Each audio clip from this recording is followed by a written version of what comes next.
What up, though, everybody? This Prophet Mahmoud, aka Sid Watson, representing all the cast offs worldwide. Y'all know what a cast off is. A cast off is being who you are, even when it's unpopular. When your thoughts and what you stand for is different in the crowd, you are a cast off. And I always say, if we led with love and respect, the world will be a way better place. I got a lot of topics to talk about, but I'm on 3 live streams. I'm on YouTube, Instagram, and Facebook. So as soon as y'all get in the live chat, make sure y'all hit like and comment where y'all from. But I always say, man, I'm telling y'all, man, the devil works through people just like God works through people. This is unpopular, but I'm about to tell y'all something that's very unpopular.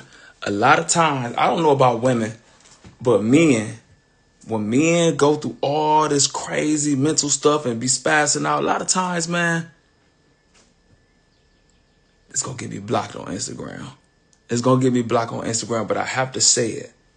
A lot of times, men be fighting with their sexuality. I'm telling y'all, a lot of the craziness y'all see, especially in the industry, men be fighting with their sexuality. I'm dead serious. Whether it's from being touched when they was younger and deal with all the like, who am I? Do I like boys or I like girls? Men be fighting with their sexuality, and that would drive you insane. Like when you putting this image or this facade, hoping people don't see the real issue within. And Kanye West really just came out in his song talking about how he was messing with his cousin and he was giving him head all the way up to his 14 years old. And me as a man, I never been touched and I never messed with a man. But when you talk to kids, I deal with kids, and you like deal with kids who done killed a lot of people like when we kids. And a lot of times they don't know this, but the killerest kids you grow up with who be the super bloodthirsty people as teenagers in the front line, gang members who get off on killing, a lot of times they've been touched for real. And I know this new to y'all, and I know this is hard to hear, but a lot of times they be fighting with their sexuality, and so they be over tough, over crazy, so you don't see, like, you know what I'm saying, like, damn, I hope they don't, like, or I ain't gonna never let this happen to me again, 'cause I got touched and boy. And so they be over crazy. And so we see Kanye spazzing out. I'm telling you, I knew it the whole time. And so it ain't a shock to most men. Like, Kanye came out the closet and said he was messing with his 14-year-old cousin and was sucking his penis when he was 14. You know what, man? I wasn't surprised one bit, because I knew that's all it was, man. You fight with your sexuality, and that would drive you crazy. I'm dead serious. I know that's hard to hear, but that's what happens a lot of times. And that's what happens for real. And I believe that was Kanye West's problem the whole time. All that stuff, that was just like, it'd be a cry out for real, man. And then another one, like, if you ever like the real over sexually hyper dudes, like, I gotta get something, man, that'd be a cover up, man. That'd be like, for real, that'd be outwardly to reflect. Like, if we talking about basketball and the dude's just like, man, I need some vagina. Ooh, that girl gave me, man, stop it, bro. Like, it's a shield. Like, man, I hope they don't see who I really am. And when people, for example, right, it's this kid who a lot younger than me. He was fighting with his sexuality when he was younger. So he's burning houses down. He kept getting caught trying to do stuff with little cousins, kicked out this school, and always needed medicine. So when that boy got about 16, man, he came out the closet, right, and started wearing a wig. And the boy, it never been like, he ain't never had no more mental, like, he ain't never had no more episodes, never went to jail. I think he was going to jail because he was a thief. But like, all that, like, he's going to start stealing, but all the crazy stuff he was doing, it was over with because he freed himself when he came out the closet. And I think it's deeper than just when you fight with your manhood. It's fighting with a lot of stuff, right? So it's a dude from our neighborhood had killed a girl from our neighborhood, right, when we was kids.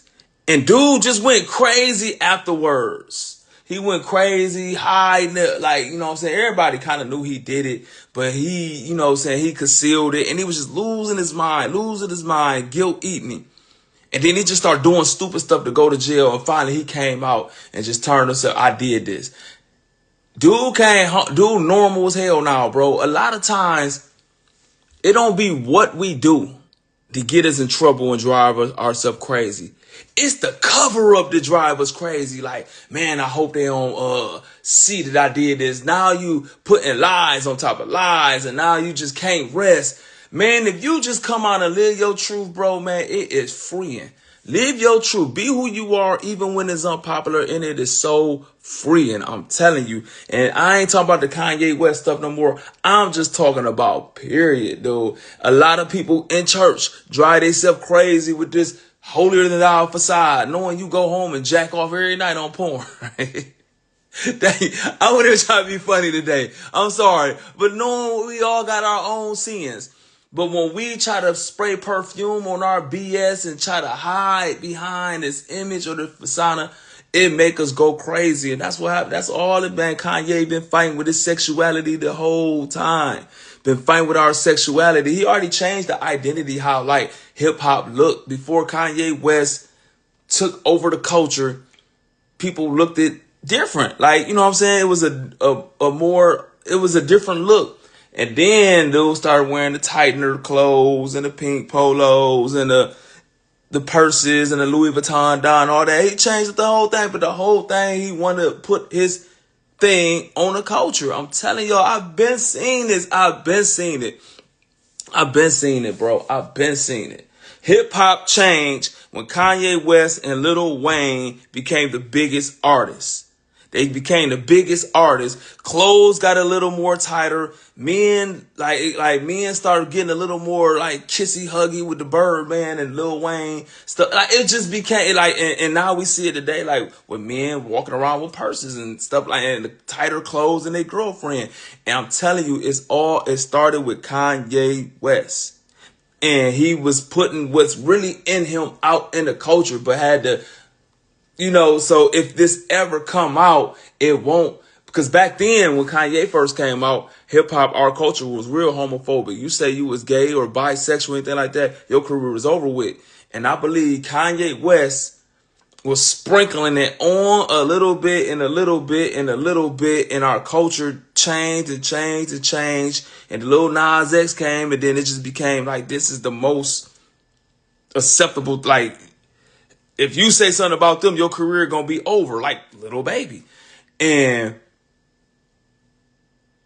now the culture is where he wanted to be, and a lot of people wanted to be. That was an agenda. And now I could come out and say I was sucking my cousin penis at 14. And nobody cares. For real. I'm telling y'all. I can't tell y'all about women. I never been a ladies' man. I never hung around women and stuff like that. I've been around a whole bunch of men my whole life, whether it's from being on Belmont with 100 gang members, killers, drug dealers, and robbers, whether it's playing basketball in the locker room with athletes, whether it's being in the county jail with 100 criminals. And so men, and I always been a leader. People always would come to me knowing like I ain't no black, I always been a leader, right? So when we was kids, all those super crazy kids doing all the killing when we teenagers, not no neighborhood you defended him or this dude killed. I'm talking about just the unnecessary killing. A lot of times they've been tampered with by an uncle coming home from prison or in a boy's home and all that stuff. And that was an outwardly image doing all that killing and over tough to hide the fact that they fight with their sexuality and manhood for real. And then everybody gets surprised when you see the same dude messing with a boy in jail. Nah, it was already in him for real. And I learned that like a lot of people be fighting with like a lot of mental. I knew it. Like just Kanye West, he had it written all over him. So I am not surprised. All that stuff, all that outwardly stuff and extra homophobic stuff he was saying, man, you've been fighting with your sexuality, bro. That's all it was. I'm going to tell y'all one thing I learned for real. People hate what they secretly are and secretly love. For example, right? The super gay basher. I hate FAGs and man, they be secretly gay for real. I'm dead serious. I done seen it too many times. Like the ones who always I hate bangs, I hate bangs, I hate bangs. They the ones who be in jail messing with them. True story. Look at all the super pro black dudes. Think about this, right? The super pro black dudes. I'm black, y'all. I'm black, y'all. I'm black and that black and I'm black, y'all. Black man is king. Black man is God. Grand rising king and burning incense and all. I don't say dreads. I say locks and grand. All this, right? 80% of them have white women. 80% of them have white women. Not saying there's nothing wrong with dating outside your race, but why is the super pro black people always married to a white woman? A lot of times they secretly love white people more than themselves, and they mad because white people reject them or don't accept them, so they over blacken and black, and then like they know they got a white woman fetish, so they over blacken like to overcompensate. That you really like you really feel inferior a lot of times. And so they over black it. I'm dead serious. Don't support no black businesses. Ain't helping coach no black little kids, but all black, all this black, and say all this hateful stuff towards different races online, but secretly, not even secretly, they always like Kanye West, all this black man. When look who he married, bro. All them pro-black dudes, look, I'm dead serious. And so all that stuff be overcompensating. I'm dead. It's a smoke screen. It's a smoke screen. For real. I know y'all probably disagree. I know y'all disagree. But I'm telling y'all, watch who people always bash and who they so-called hate. They secretly love that. I'm telling you. I'm telling you from experience. I'm telling you. But nah, man, I wasn't shocked. And so my inbox, I had like 200, I had like 100 inboxes on Instagram, and that's why I'm discussing this right now. But nah, I wasn't surprised. A lot of times dudes be having those super mental issues, those breakdowns, and be super violent, be super unnecessary killing and all this. Man, a lot of times I'm telling you, they be fighting with their sexuality. And Kanye West, that's all it was. So when he came out and said he was giving his cousin head at 14, I wasn't surprised one bit. True story. Because think about it. Think about our culture, the hip hop culture, before Kanye West and Lil Wayne became the biggest stars in the world. Men didn't look like that. And so he put his deep down secrets on the culture to make it acceptable. So when he came out the closet, it wouldn't be no big deal. If Kanye West would have said the exact same thing in 2003, it would be no more Kanye West. But made the purses cool, the little pants cool. And not saying there's nothing wrong with it, but I'm just saying, man, it is like all that. Like I'm telling you, when you hide in something, it would drive you crazy. That's why it's better to put your flaws on Front Street. It's freeing. The truth is freeing. But when you hide that stuff, you got to hide it with more lies and hoping they don't see it. Like now the guilt and like, damn, do they know? Is they looking at me funny? And somebody could say something. Like people who always overreact and super thin skin. It's because they spraying perfume on the BS, all thin skin and touchy. Somebody could say something that ain't got nothing to do with nothing with your problem. Be like, man, what you mean by that? Man, nobody ain't talking to you, but you hiding your sexuality. You hiding these 10 murders, or you hiding like for real, you hiding something. And so you like, damn, do they know? Man, what you mean by that? And you always thin-skinned and touchy, man. I'm telling you, bro, that stuff real, bro. That's all Kanye problem was, bro. It wasn't nothing about.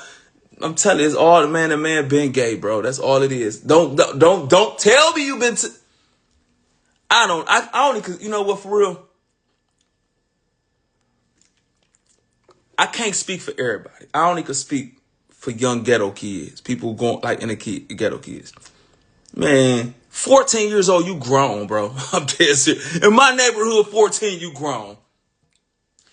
You grown, my nigga. Like, just me personally, like in our neighborhood, you like at 14, you like, I ain't, but what I'm saying is like, if you sucking a man penis at 14, my nigga, Man, come on, bro. Stop it. Don't miss me with the, like, you got assaulted and you sucking your 16-year-old cousin when you 14. I can't speak for women. I'm speaking for men.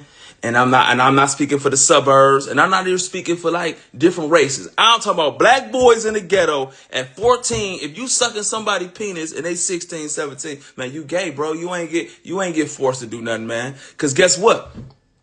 When man shot Timmy when he was 14 in the neighborhood, guess what? Man, they certified man as an adult, bro. We ain't see man for another 10 years. He got certified as adult. They ain't say you ain't know no better and nothing like that. Man came home as a man from the penitentiary, bro.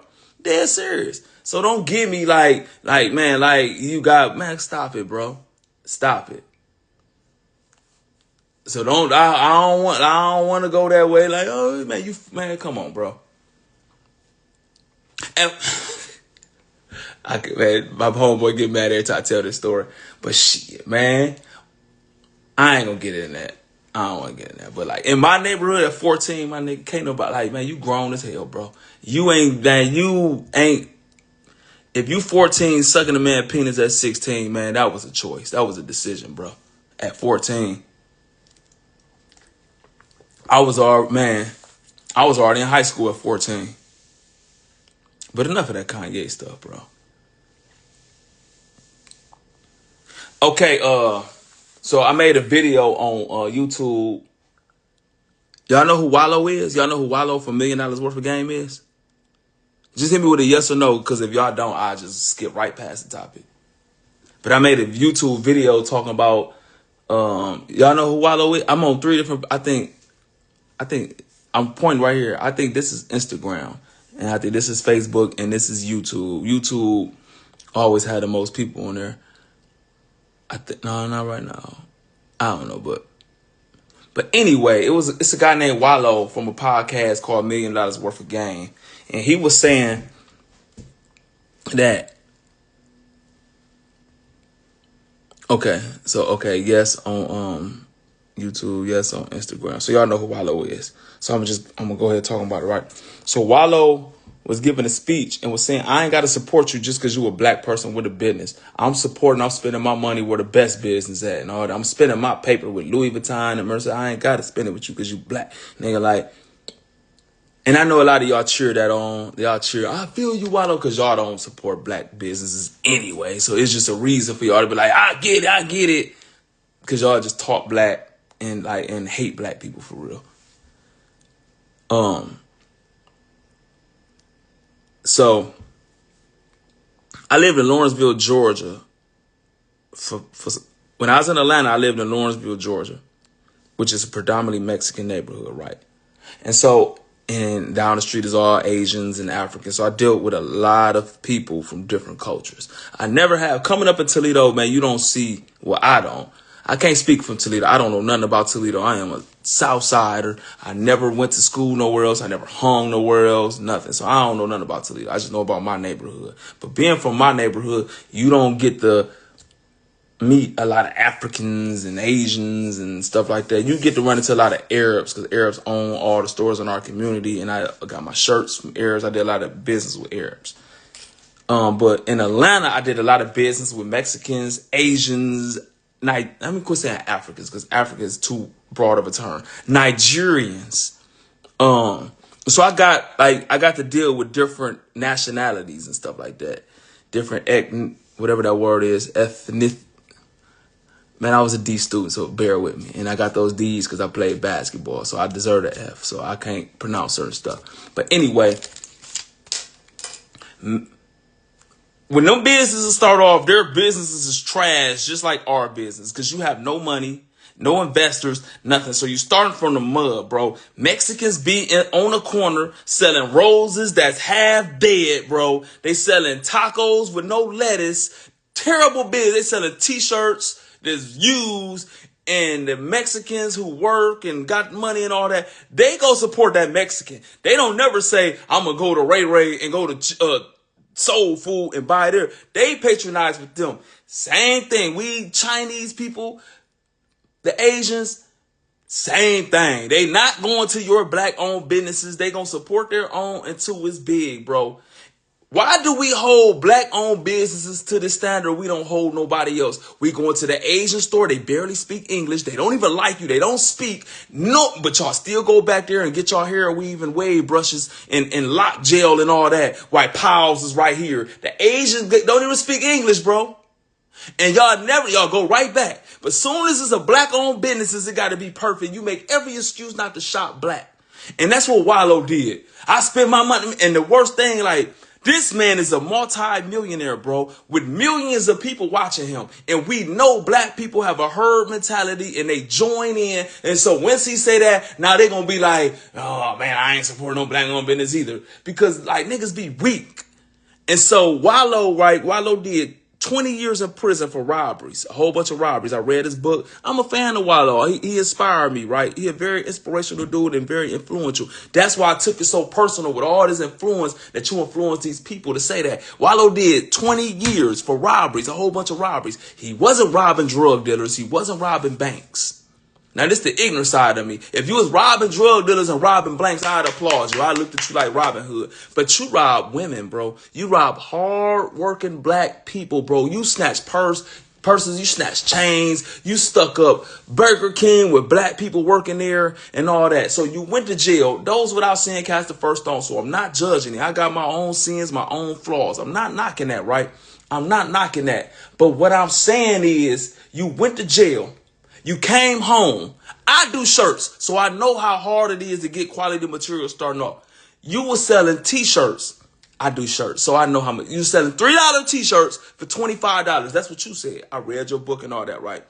You think the black people who bought them shirts and helped you get on your feet bought it because they wanted it and it was good material and good merchandise? Absolutely not. They seen a black man fresh out the joint trying and they supported him.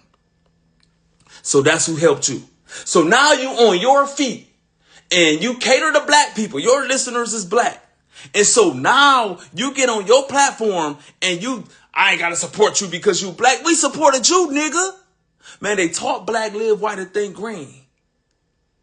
And all that black and pro-black, all that, it ain't nothing but a marketing strategy to get black dollars. You don't care about black people. And then you smack into our face. I ain't got to support no business because we supported you, bro.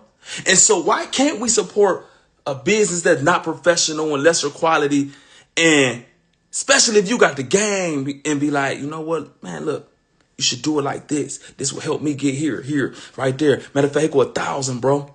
Here, let me get I ain't telling y'all to get but this nigga's a millionaire. Let me get 1,000 of them shirts. You take that. Do not buy no food. Don't buy flipping and get better material. Do that, my nigga.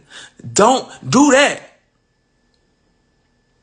Do that, bro, instead of, like, that's just lame, bro. Why don't unlame yourself, bro? I don't feel that. And I don't feel anybody who be cheering that stuff on, bro. Because I be telling people, man, I don't want to hear about how you hate Donald Trump and how you voted for that lady. Fuck is the girl name ran for president? Oh, word fast. I'm on my 7-day word fast. I don't supposed to be cussing. But you will skip right past Power Beauty Supply and go right to the Asians, bro. But you'll talk all this pro-black stuff. Man, I don't feel that. That's the lamest, weakest stuff in the world. I don't feel that, bro. I'm black, y'all. I'm black, y'all. And ride right past the black-owned business to go to the people who barely speak English and don't even want you in their store for real. Man, stop it. Stop it, bro. We complain all the time how the gay European clothing designers don't want you wearing their stuff. Ed Hardy had to tell black people he ain't want them in their stuff. Tommy Hilfiger all the time. And you niggas still bought it and flocked to it, bro. Go in them high-end stores and they follow you niggas around. Don't want y'all there. And y'all just complain and go right back. Soon as it's a black-owned business, come on, man. We from the neighborhood, bro. We ain't got nobody supporting us. We ain't got nobody investing no money and stuff in this and no business plan, no stuff like that. Not saying me, but I'm just saying, period. We don't have friends and relatives with hundreds of $1,000s to invest. So of course the product gonna be a little different and the customer service ain't gonna be where's it at, because you ain't got no employees. You selling the merchandise, you counting the money, you press it. Man, it's a lot on you when you starting off a business. And for to have this man use his platform to tear that down, that's the lamest stuff in the world. But then we go to a Chinese restaurant, they don't speak English, it stink, it might be dogs you eating, everything, and nobody don't say nothing about that, but you go right back Man, man, that stuff lame. And y'all jump right on board just cause y'all hate on black people who trying. And y'all jump right on board and agree with that lame, bro. For real. That's the problem. That's the problem. And then he getting all black, yo, man, shut up with the black stuff. Go buy some black product, bro. Go support a black business. Oh, Kendrick Lamar message at the Super Bowl. Man, fuck them subliminal messages, my nigga. Ain't no revolution. No, the revolution is now on TV. What revolution, nigga? What revolution? The subliminal. What revolution has ever been subliminal, man? When America wanted to separate from Great Britain, nigga, they went to war, bro. They went to war and died about it and got their stuff. When the South wanted to separate from the North, a civil war happened. When Cuba overthrew their government, Fidel Castro, the revolution, they went to war. What the fuck is Kendrick Lamar talking about? This is a revolution. If you want to do a revolution, use that Super Bowl platform to you wear a black-owned t-shirt from Compton, my nigga, instead of them gay European bell bottoms you wore. But y'all jump right on that. Y'all jump right on that, bro. For real, man. Man, niggas talk black, bro, and it's just all a publicity stunt. It's all to get y'all money. They ain't gonna support not one black-owned business. Man, that man came home and just spit in everybody's face who helped you get to where you got to. Man, that was so disrespectful, and y'all just cheer that dumb shit on, man. I ain't feel that. That's why I don't trust. Sorry, I'm on my word fast again. Keep messing up. If y'all hear me cuss, what up, Saran? Man, I thought that was foul. I thought that was weak. Man, I thought that was weak. Man, like I be telling my family, I be on Belmont right now, man. Y'all corny, bro. Why y'all bragging about everybody else's food? I'm telling my family this, like, you lame. You need to unlame yourself, you ball of corn. They dick riding all these restaurants. Oh, man, they're fish off the hook. Nigga, Tiffany got a restaurant that sell good fish. Go support her. Why is y'all just ride past her to go to somebody else, you cornball, bro? Like, damn.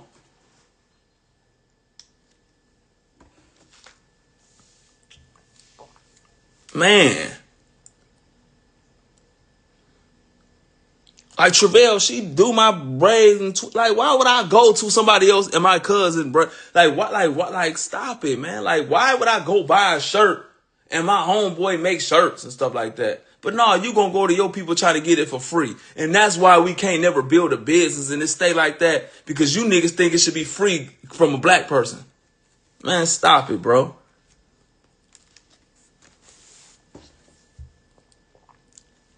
And that's my thoughts on Wallo. Talking about he ain't got to support a business because it's black.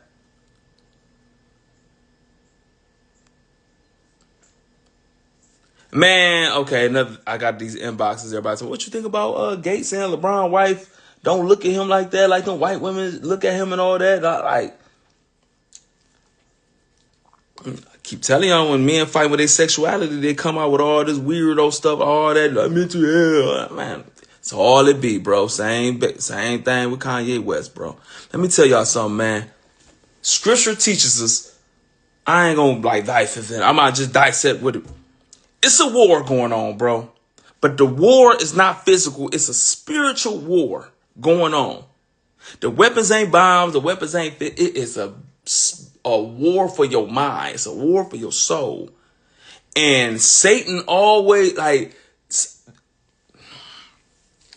This is controversial. I know y'all gonna say this. We always say crack was the downfall of the black community. And a lot of them agree. I agree. I think rap music was a bigger detriment to the black community than crack, my nigga. Rap music was a bigger detrimental to black people than crack. I'm dead serious. Because crack affected drug addicts, rap music affect our kids and won't let our grown men grow up and like for real, like all this killing and smoking on dead ops and all that. That's the Chicago drill music hit the world. Gangs hit the world when Colors and NWA and all that stuff took off.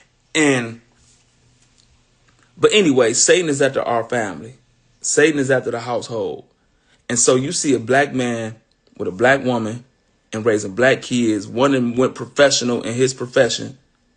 And you got this demonic homosexual both talking about a white woman to look at you different.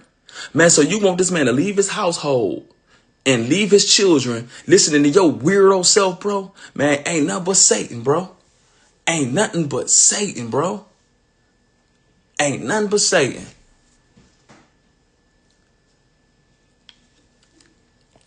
Satan is after the household. That's why that agenda is being pushed. That's why that agenda is being pushed, not only from rappers, not only from the culture, but from politicians and everything. Man, I was just talking about Tiffany. My cousin Tiffany just walked in, right? And so, you know who Wallo is? Wallo? Yeah. Wallo for $1 million worth of game, Doobie. So anyway, all right, I'm gonna that's my cousin Tiffany. Hey, come here, Tiffany. Say hi to the camera, Tiffany. What's up? All right. All right. So Wallo for $1 million worth of game was talking about he ain't got to support a business because it's black and all that. Like he gonna support the quality and all this. Wallo was a multi-millionaire and all this, right? Mm-hmm. And I was like, I think it's wrong because I lived around Mexicans, Africans, and all that. Nigga, they gonna go to the Mexican people. They gonna go buy that taco with no lettuce. They buying dead roses from the Mexicans in the streets until their business get up. They not going to Leroy. They not going to soul food restaurants. They gonna support that business till it get to where they gonna support their own, right? Mm-hmm. And so I was talking about, yeah, so we on the block. This ain't got nothing to do with nothing. So we on Belmont yesterday, right?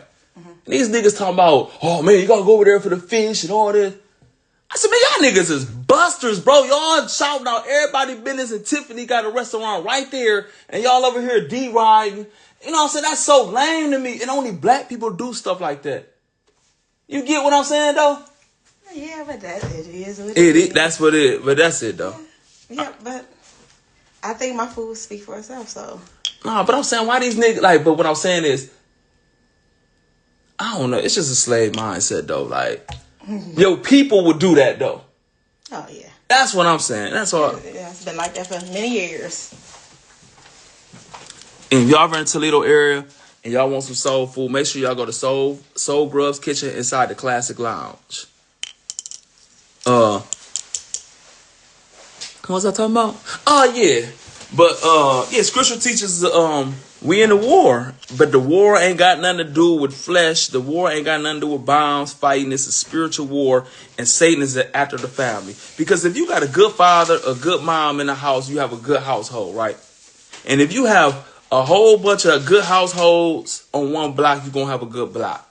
If you have good blocks with good households, you have a great community, great city. If you have a city full of great two-parent households who love their children, you have a great state. You have a great state, you have a great country. And if you have a great country like that, you have a great world. So it's Satan's job to divide the families. Because if I could get the family divided, I could get the people divided. And so it's a strategic attack against God. And so he worked through rappers pushing fuck bitches, get money, and I don't need a nigga. A nigga just eat my ass crack and girl on girl. Like it's just it's a demonic attack, bro. It's a demonic attack. Politicians pushing it to my gay brothers, like just push man on man in the household, girl. And so it's to divide the household. And so for Kevin Gates to say that against LeBron James, a man with a woman, bro, raising quality children, bro, and you get on there and say you should leave her because white women look at you more, man, that is the most demonic thing in the world, man. For real, that's the most demonic, just a devil, bro. That is the most demonic stuff in the world. And guess what, man? A lot of people cheer that stuff on like, yeah, I feel him, bro. Man, come on, bro, man. Satan works through people, bro. And rap music Satan uses rappers, bro. I'm dead serious. Rappers right now does more effect on the black community negative than the Ku Klux Klan ever did. I could name you 200 black people I grew up with who got gunned down, and not one of them was by a Klans member, bro. And damn near everybody who was killing them was listening to rap music before they did it, my nigga.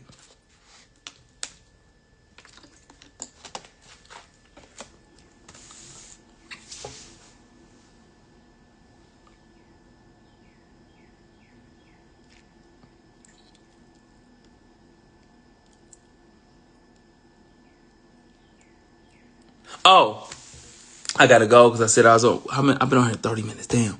Oh, my Detroit Pistons. My Detroit Pistons, man. If y'all watch the Pistons game, man, the New York Knicks did everything under the sun with the officiating to cheat my Pistons, but we pulled through. So shout out to my Detroit basketball Pistons. The Pistons win again. And so I gotta go. If y'all, I'm about to go on Belmont and I'm about to set up with the Southside shirts. And so I'll be on Belmont to 3 o'clock. So come through and get your Southside shirts, and I'm out.